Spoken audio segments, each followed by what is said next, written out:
So the conference is growing every year, and it's true that with all the elections that we have seen this year, with the surge of generative AI, with the question of foreign interference from Russia, but also what's happening in the cyberspace, the question of disinformation is still central in the agenda in Europe.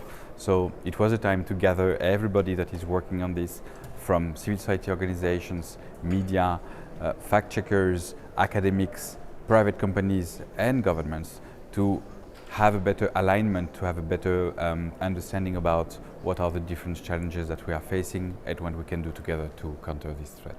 We had a lot of debate just before the elections, so it's important to be reminded that foreign interference and disinformation does not only happen during elections.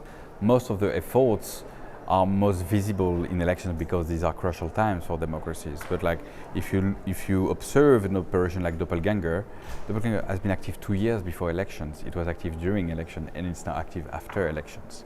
So actors do not look only at elections as a way to persuade or to influence maliciously voters in Europe.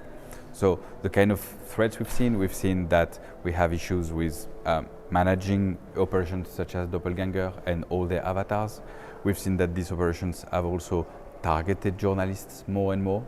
And we also see that the question about how we can regulate content moderation on social platforms is complex, with investigations opened by the European Commission against Meta and Twitter notably.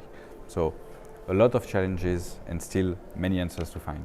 The problem is like the amount of space that we have is very limited. So we know it's an important topic in the Balkan.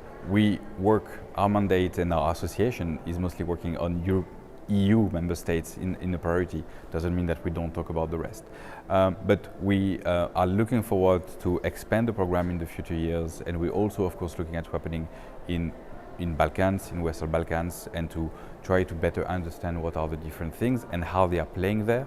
And most of effort that should also be done to support civil society and independent media in the region would definitely be something crucial to do in the next years.